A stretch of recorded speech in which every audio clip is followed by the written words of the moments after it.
Good afternoon, ladies and gentlemen. My name is Daniel Hessick, and this is Podcast for Life.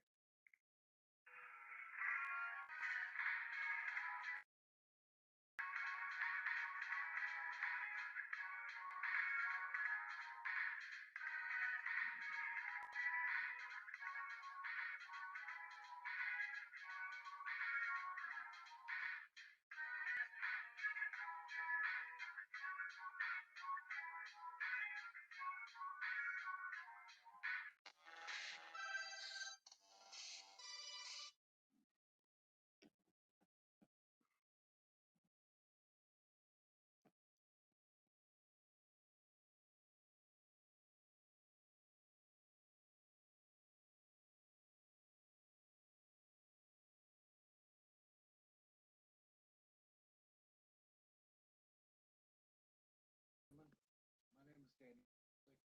This is Podcast for Life. We are broadcasting um, every weekdays at 4 o'clock, and we're broadcasting from getvocal.com. You can also see us on uh, patreon.com, on Facebook, and I believe we're on YouTube. And once the post production is complete, we're uploading it to Castbox. So wherever you listen to this, and we may be in other places that I don't know about, but uh, such as it is, I thank you for listening. I thank you for being here with me. I thank you for joining me as we explore this week as current events.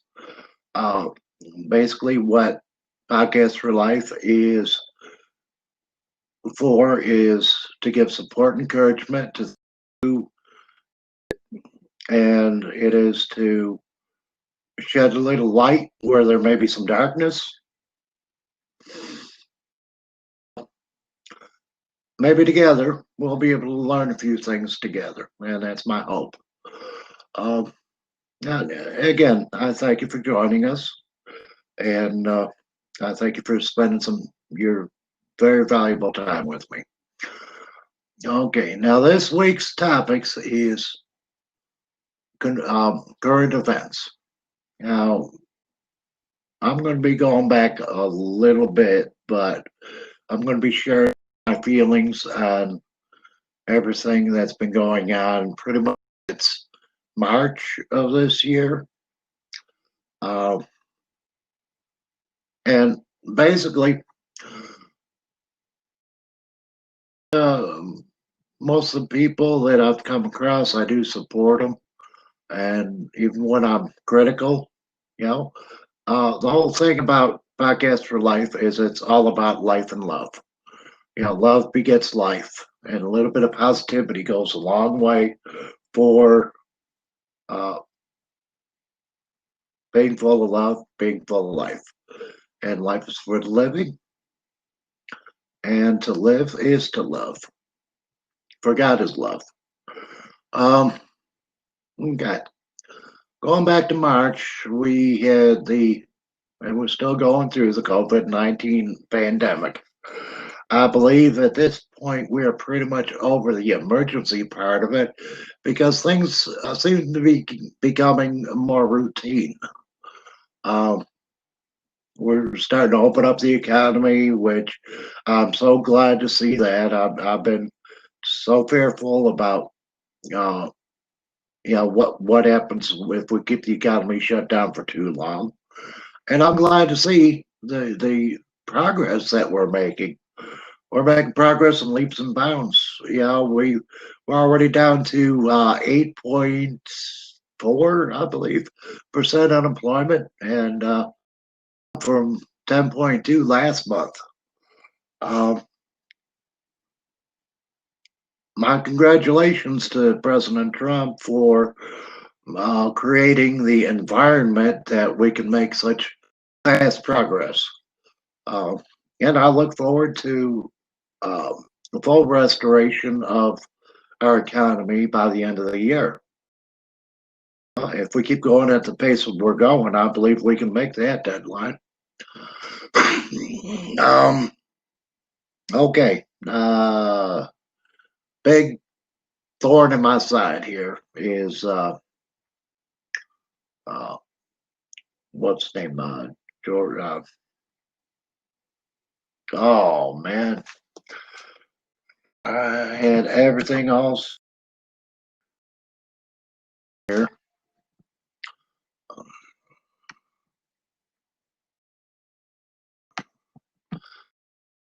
A moment, and I'll see it. My memory is not the world, but hopefully it'll.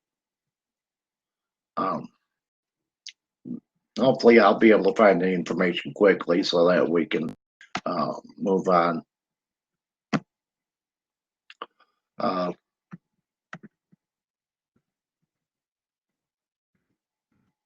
okay, yeah, I got it now. I don't know why I couldn't remember his name,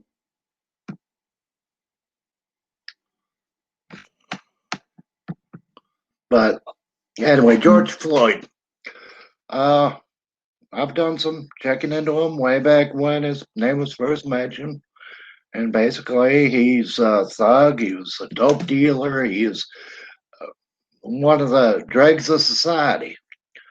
And yet, people are lining up behind him, giving him a funeral befitting a president or head of state or somebody special, um, and televising it on all the networks coast to coast. And, you know, for somebody that is little more than a thief and drug addict, I find it hard to fathom why anybody would give him such honor and and all that. Yeah, it's unfortunate that he died, and the thing is, he should never died. But the information that's come out since then shows that he was under the influence of some drugs, and shows that those drugs may have actually contributed to his death and shed some doubt in my, at least in my mind, a little bit of doubt as to what was his cause of death. Was it the police officer holding him down, or was it the drugs in his system? And we're going to have to wait until um, a trial in a court of law to answer that question. I'm still following the case, but I'd be very interested to find out, what the jury says, because that's what's really important. The I believe those officers are being charged, and they deserve their day in court, and that's where justice comes in.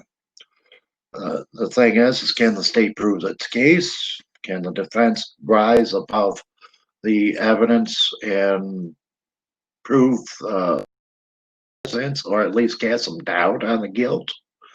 Uh, we're just gonna have to wait until the trial's over and the jury comes back in with a verdict. Uh, so let's not rush to judgment on that. And then Breonna Taylor, I'm supportive of Breonna Taylor and her family. I've asked Breonna's mom. I sent her an email asking her if she would like to come on for an interview. I would love to have her. That is something else that should have never happened. And the way I'm understanding it is uh, the police had a legitimate legal warrant and for that house, and then they broke into that house. Um, the boyfriend opened fire, not knowing who it is coming through the door, and and the police returned fire and killed Brianna. And when they searched the house, after they secured it and they searched it, they found nothing. They were supposed to find drugs. They were supposed to find, I believe, they were supposed to find drugs and guns and and a well-known drug dealer, but they found none of the above. And so where's the source of the bad information? or is it that they just got the wrong house? You know, we need to have an investigation into that, and I believe the state police is conducting such an investigation. Let's find out where the facts are on this. You know, it should never happen. You know, and but let's look to see what, and then let's take steps to try to keep it from happening in the future. Uh, Now the thing is they've both been adopted by Black Lives Matter. Well, let's break down that statement first of all. I believe Black Lives Matter itself is a racist statement because it says Black Lives Matter. It's like white lives don't matter, brown lives don't matter, yellow lives don't matter, blue lives don't matter. Nobody matters unless they're black. Well, the way I feel is all lives matter. And this is something that I'm very passionate about. You know, I don't care if you're black, white, purple with blue polka dots. You're a living, breathing human being. You have an unalienable right given to you by God to life, liberty, and the pursuit of happiness. And nobody has the right to take the government and not other people. And the thing is, people who would try to take away those rights deserve to be tried, imprisoned, or hung. Yes, I am very supportive of the old fashioned hanging. Let's go back to building the gallows. And then when we do capital punishment, let's put it in town square and just hang them from the rope. And that way there we're done with it. You know, this uh, electrocution or lethal injection. Yeah, what are you gonna do? You're gonna put somebody asleep and then stop their heart. They're not gonna feel any pain. So what they inflict when they killed somebody? They inflicted pain. They inflicted a massive amount of pain. And the thing is I believe they should feel at least some of that pain when they die. But thing is I do try to be forgiving. God calls us to be forgiving. Jesus showed us how to be more forgiving and showed us how to love each other. The thing is that is how we need to live our lives. We need to live our lives in love with each other in mind, knowing who we are as a special human being and knowing who everybody else is, which is an even more special human being.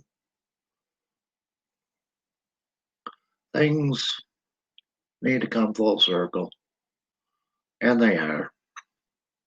The universe is going to unfold according to the way God sees fit, no matter who or what or when or why we meddle with that. Because God's the orchestrator of circumstances. He manages the circumstance and brings order to chaos. The leftists, the enemies of the Union, are seeking to introduce as much chaos as they can. They think it's going to make President Trump look bad. But they fail to see that we are taking a look and seeing as to where all this unrest is coming from.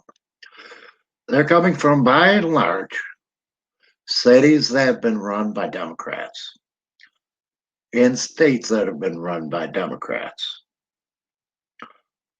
And the Democratic Party has been entrenched in these states and in these cities for maybe 30 years. Portland, Oregon, Chicago, Illinois, and up there in Wisconsin. You know, civil unrest. Yeah, the thing is media needs to learn three terms. There is a difference. They're not all protests. A protest is when you're criticizing an issue and you're carrying your sign and you're raising your voice and you're carrying yourself peaceably in an act of civil disobedience. Maybe you're not doing it where you're supposed to be doing it, but as long as you're doing it in a safe manner where you're raising your voice, nothing more, nothing less, that's proper protest. A rally is when we come together in support of something. President Trump has rallies. Joe Biden has rallies. When we're supporting something, and rallies happen all the time at the state capitol. When people are supporting legislation coming through, you have rallies and protests both going on at the same time. Oftentimes across the street from each other. They don't break out into a riot. A riot is where people go out, steal, kill, destroy. They loot businesses. They burn buildings down. They kill people. And I'm sorry, when a riot breaks out, that is the closest you get in a peacetime nation. A riot breaks out, you're in a war. You're in a battle. They got guns, they got knives, they got stones, they got whatever. They're going to use it on you. Okay, well, what do we got? Well, what we got, and we have to use that to defend ourselves. And the thing is the patriots. I'm talking about the people that love this country, that sit there and that have stood there in the gap, police officers included, to protect the citizens, to protect property, to try to bring order to society. Police officers and patriots both. Let's commend their bravery, first of all.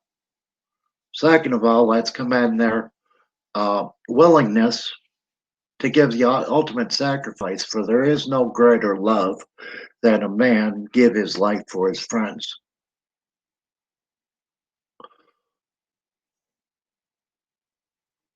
And a great many police officers and a few patriots during these times of civil unrest, during these riots, have paid the ultimate price, and it's very unfortunate. I can just imagine that the morale of the police officers has got to be taking a hit. All this talk about defunding the police and closing the prisons. Well, all that's going to do is endanger everyone involved.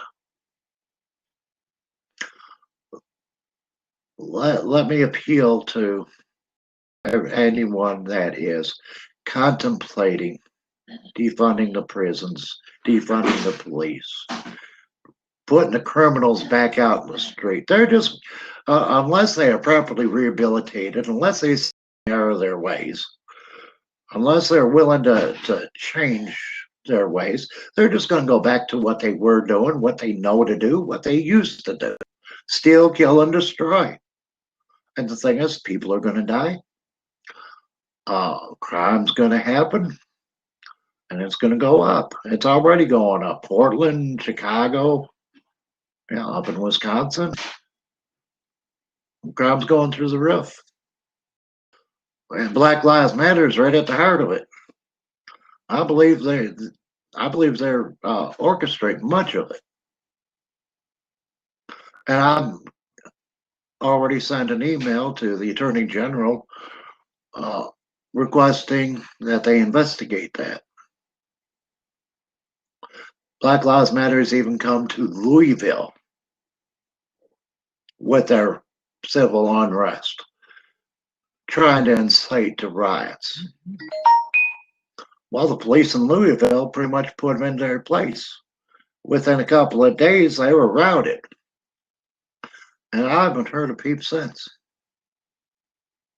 Let me tell you something, Black Lives Matter. If you decide you're going to come to Kentucky to riot, we got guns and we got God.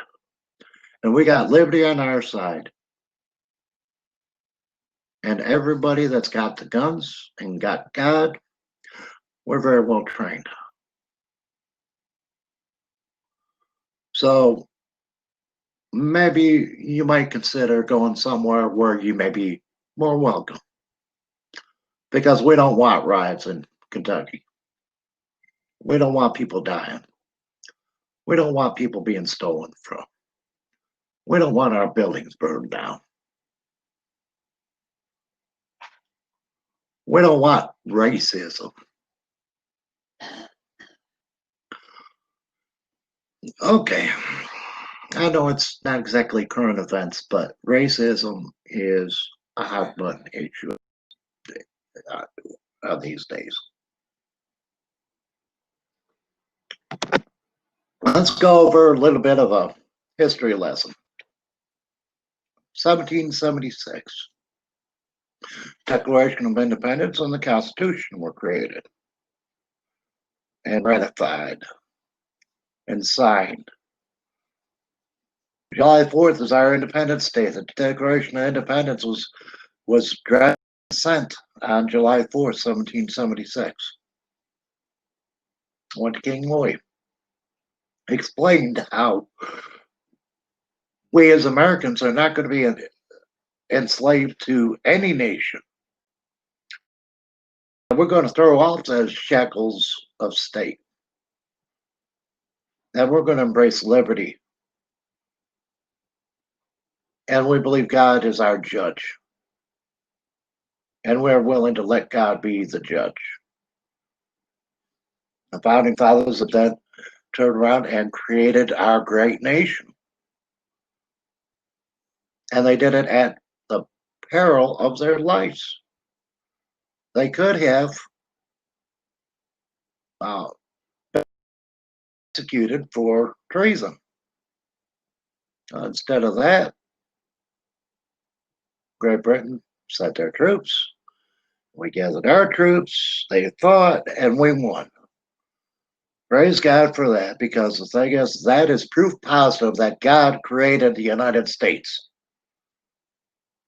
He inspired the people and gave them the bravery to be able to see their way through what needed to be done.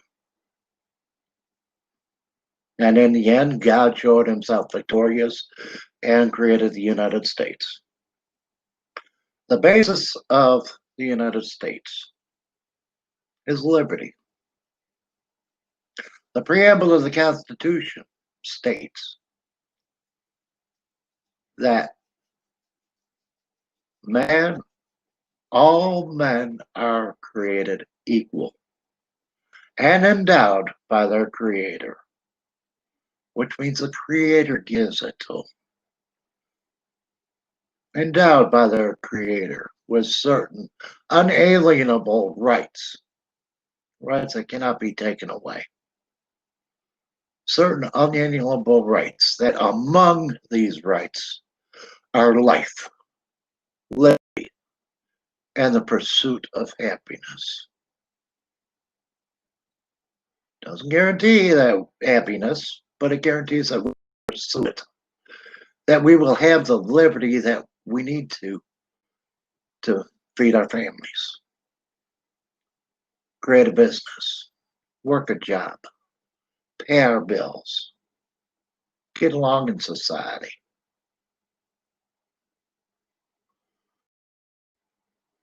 All of our laws, whether you agree with them or not, are based upon the Constitution. Very few, if any, of these laws are in violation of the Constitution, and if they are in violation of the Constitution, they do need to be struck down. That's what the courts are for. The courts are to they're not there to make law, they're there to enforce the Constitution, enforce the law of the land. They're not there to make the law. The law is made by the legislatures, the Senate and the representative. Those are that make the law. The president is the administrator. He is the man that makes sure all the affairs of state are kept done, up to date, current, and he has special powers to do that. The president oversees the Congress. The courts oversee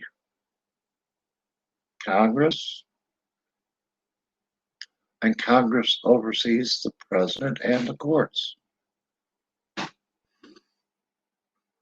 Separation of powers. And nobody does anything alone. Everybody's watching everybody else.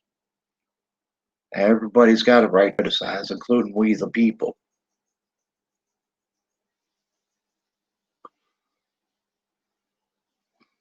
In 2008, I took on Mitch McConnell for his seat in the Senate. In the Republican primary, I got 14% of the vote. Ever since then, with issues that are near and dear to my heart that I've communicated with Mr. McConnell, I followed up watching C-SPAN. And I watched Mr. McConnell put forward my arguments that I put forward to him and done a great job of it. And for that, Mr. McConnell, I thank you very much. It's gone a long way to reassuring me that I do have representation in Washington. And Rand Paul, my friend, I know where Rand Paul stands. And the thing is he's not surprising me, not with a single one of his votes. Now there's Mr. McConnell, but the thing is I do appreciate the input that I give. And I do appreciate the cooperation that I get, that at least I perceive that I'm getting. They're both doing a wonderful job. And Hal Rogers has always done a great job. I appreciate our government. Those men are my representatives in Washington. And the thing is they all love liberty. They all love this country, and they all love the state of Kentucky. And I appreciate that they're there.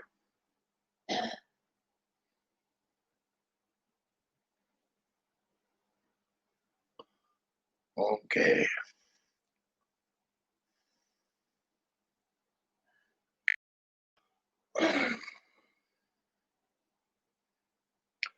Well, if you're watching or listening on Get Vocal, Patreon, Facebook, YouTube, all right, or somewhere else.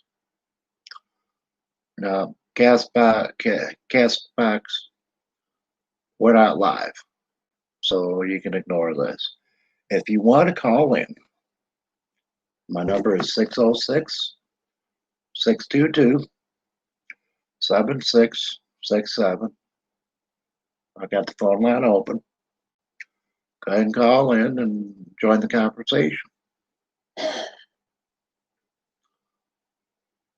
What we're going to do in future episodes is I'm going to be bringing guest hosts in.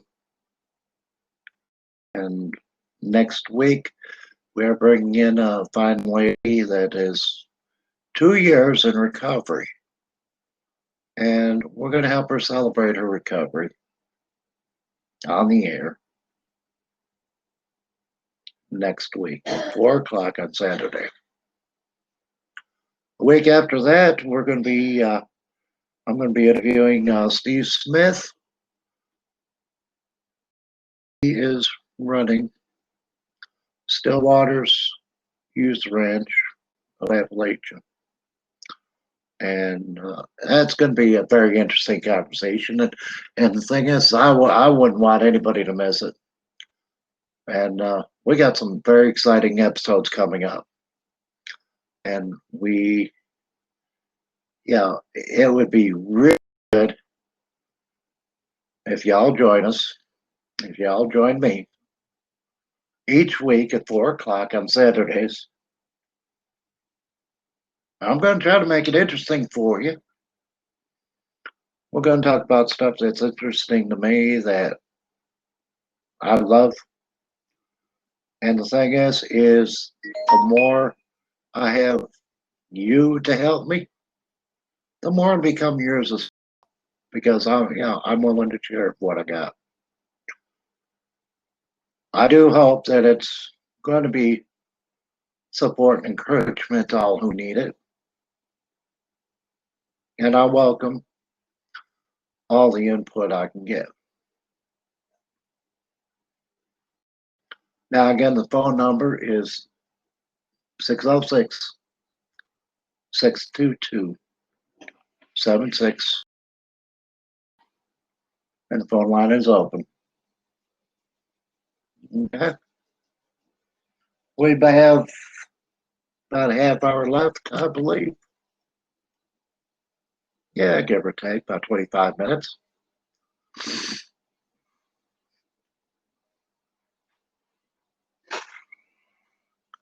Some of this stuff is stuff that gets stuck in my craw. It helps to communicate. It helps.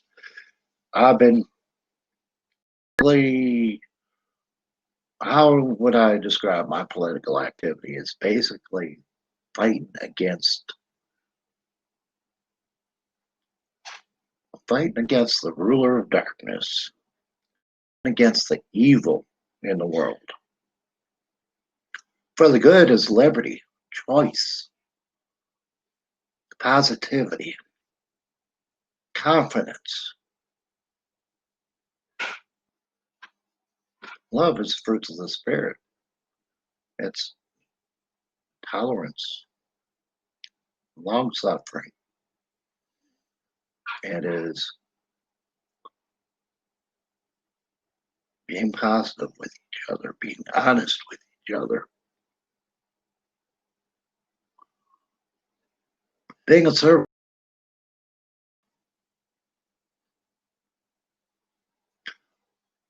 John Kennedy, his famous speech when he announced that we were going to go to the moon.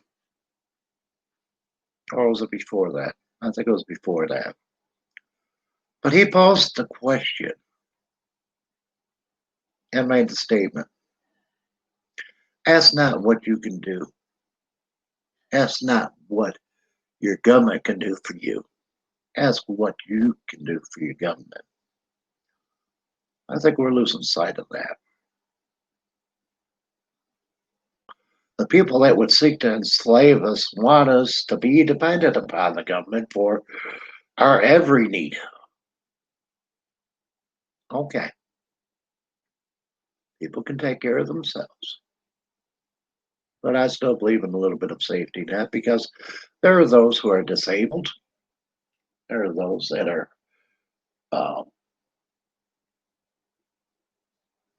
infirmed.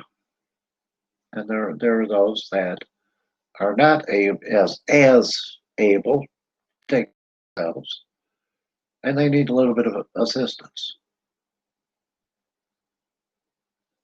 Now, I'm a peer support specialist. I see people who are in every stage of recovery possible, from being overwhelmed by the illness all the way to moving beyond the illness. And each stage that people go through, they make changes. and they grow in confidence. With success comes confidence. And the more confident that they get, the more self-sufficient they get. And the more self-sufficient they get, the more success they have, and then that builds confidence. Now, I'm oversimplifying it a little bit, but I think I'm trying to make it for y'all. And I've had people tell me that it's magic, that they see what I do, but don't understand what the science is behind it. But that's okay. We don't need to understand the science behind it. We just need to know that it works. And everything that I do at work is evidence. You know, it's been research. There have been studies. There have been, and statistics. Now, that's not to say that there are those that fall outside of the statistics, or you have the exception to the rule. But by and large, peer support's been proven to work when it's used in conjunction with therapy and medication management.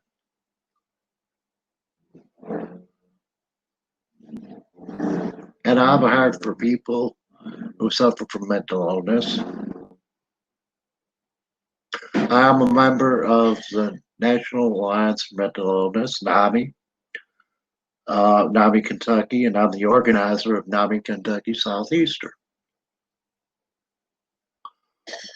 We have a face group book, NAMI Southeastern Kentucky. Check it out and sign up. Come Thursday night, second Thursday of the month is our informational meeting. Send me an email at daniel.essick@outlook.com, and I'll make sure I send you the link myself to get you in there. Come check us out. See what it's all about. See if you want to help. Helping the helpless has got great blessings to it. And when you see somebody succeed, and you know that you've helped them to succeed, it is such a good feeling.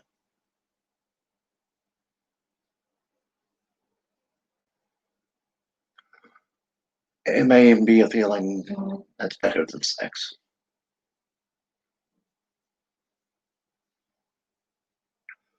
But the thing is that is our gift from God, is that we can do such things as love each other, to be good to each other.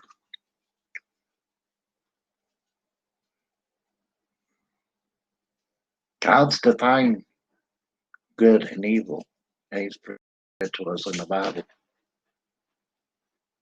If we read the stories, we get to know the stories, and we will have a sense of what is good and what is evil.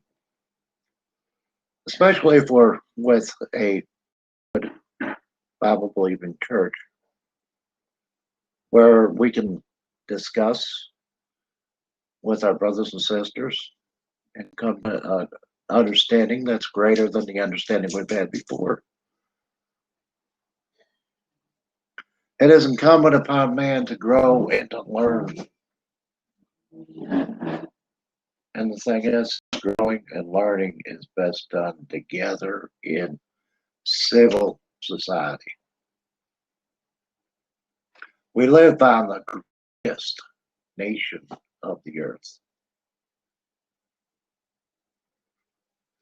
God's second holy nation, first one being Israel. Israel was and was not, and then the United States came in, and then Israel was reborn. Yes, Israel is God's chosen people. But Americans, if we choose God, God will indeed choose us as well.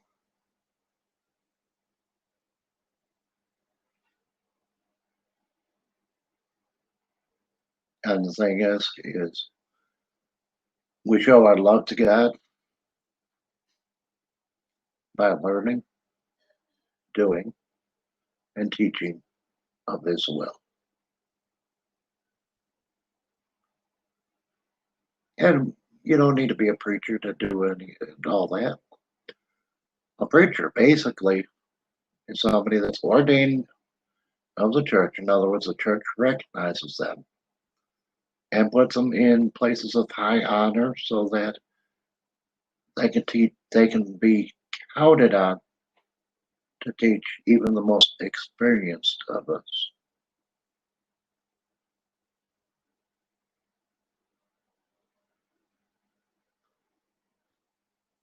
And the thing is the church where I go, we've got a new pastor, and he is wonderful. He is loving. He is gracious. And he loves everybody. And the thing is that is what we all need to do. That is what I strive for. To be able to love everybody as Christ loved everybody, as Christ loved all of us. Christ loves all of us.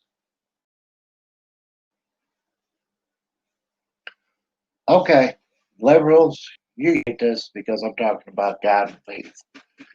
Everybody else, let's get used to it. This country, believe it or not, the United States was built upon faith. The pilgrims came to the New World because they were suffering religious persecution and they wanted a place. They wanted to go to a place where they had the freedom to worship as they chose without fear of retribution, or persecution. All over the world, Christians especially are persecuted. Jews as well.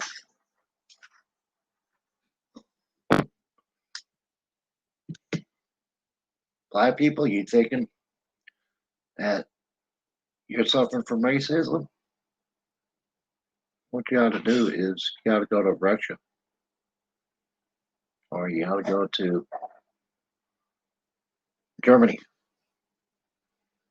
or you might want to go to some of these other third world countries, especially China, Thailand.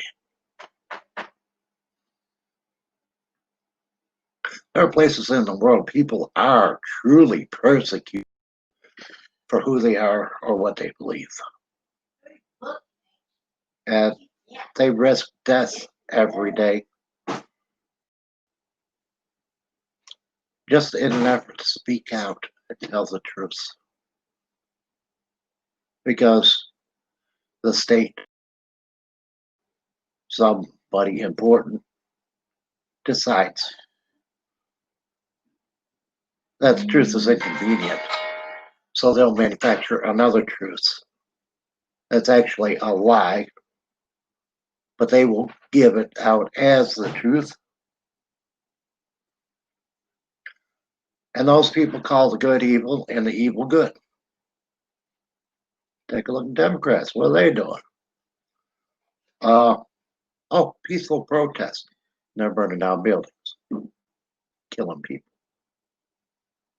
looting stores. That's not peaceful protesting. That's rioting. Yeah, we're coming back around the circle.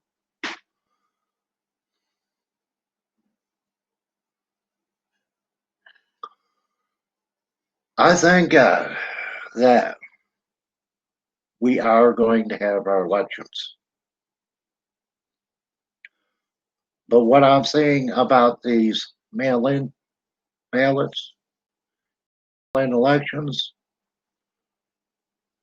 I believe we're going to be depending upon the Postal Service to deliver ballots to people And I'm not talking about the where it can't be avoided. And I'm not talking about our soldiers overseas or anything like that. I'm talking about as a whole, just indiscriminately without request, sending the ballots out to whoever, whatever address, and expecting it to come back.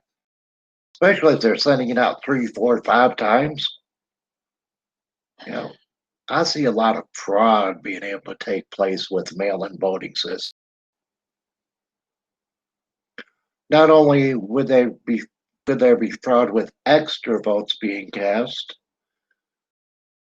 also there could also be fraud where somebody's misplaced a box of ballots and they're not getting counted. What's going to happen 6 months after the election?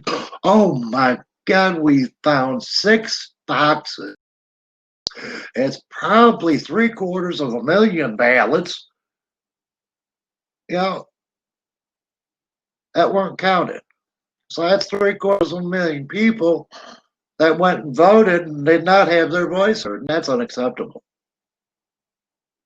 Let me urge everybody that can go vote in person. Not the mail-in voting. Okay, the people who are voting absentee because they're away from home, I'm not talking about you guys. Do what you can, get your ballot, send it in. I hope it gets there. I hope it gets there in time to be counted. But for the rest of us, if we're able to go to the polls, why don't we go to the polls? Kentucky showed that during the primary that there's not going to be a spike in the COVID-19 news just because we go vote. We went in the primary. And the next day, well, there were no cases, but they're the same as the day before. And it was about the same as the day after. It wasn't until,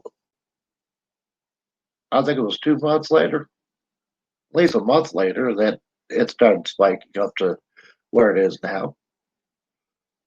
Thing is I'm looking at that almost every day. And I'm thinking that if it hasn't yet, it will soon, very soon, be calming down. And the new cases will start going down. I believe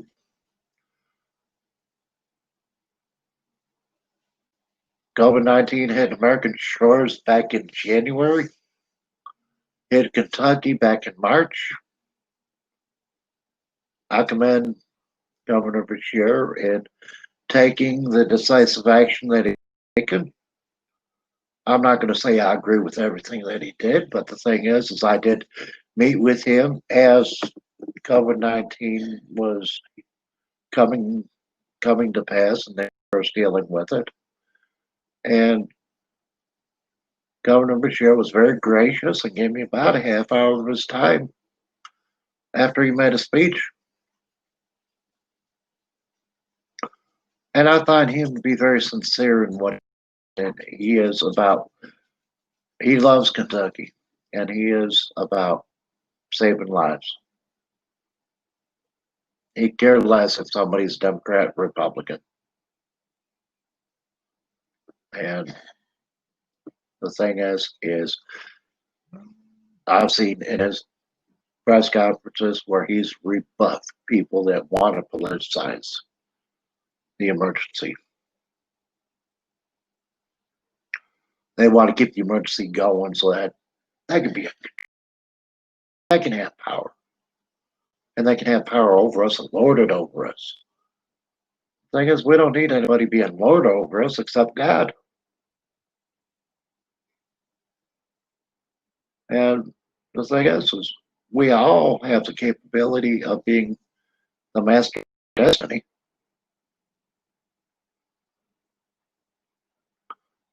But the only one that can be the controller of our destiny is God Almighty. Man can't do it. Man can only affect our fate. And to do that, they need to deprive us of our rights. And those that would like to take over this nation want to do just that, take away our rights. If they can't find a way to do it in the system, they will find a way with the system. And that's why they want to keep the economy closed. They want to keep the kids out of school. And they want to keep things in chaos. They want to keep the riots going.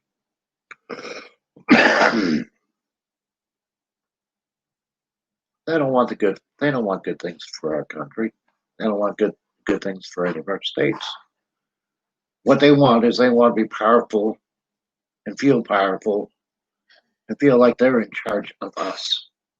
Because they believe with all their heart and soul and being that they know better than we do how to live our life. And that's just plain wrong. I like being the master of my destiny. Don't you?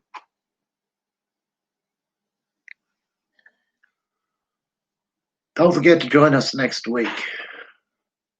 We are going to celebrate recovery.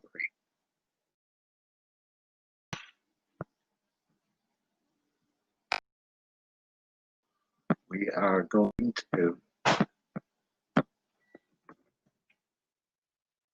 interview Stephanie Mills, and she's going to talk about her life experiences and her recovery. This is going to be a most exciting and uplifting show. She wants to be an inspiration and help to others. She wants to spread the word that recovery is possible. And she's willing to state for the record that not only is recovery possible, but where there is a will, recovery can be expected. Join us next week, Saturday, 4 o'clock. And I don't think you're going to be disappointed. I think if you view this program for about a month straight, it'll grow on you, and then you look forward to it. I would like to see people get addicted to it the first week. But I know love and trust do take time. Listen, let me challenge you to watch my podcast, listen to my podcast for a month straight. If you agree with me more than you disagree with me, let me know. If you disagree with me more than you agree with me, let me know that too. Let me know who you are. I'll let you know who I am. And together, let us find the meeting place that is all about being an American in this day and age.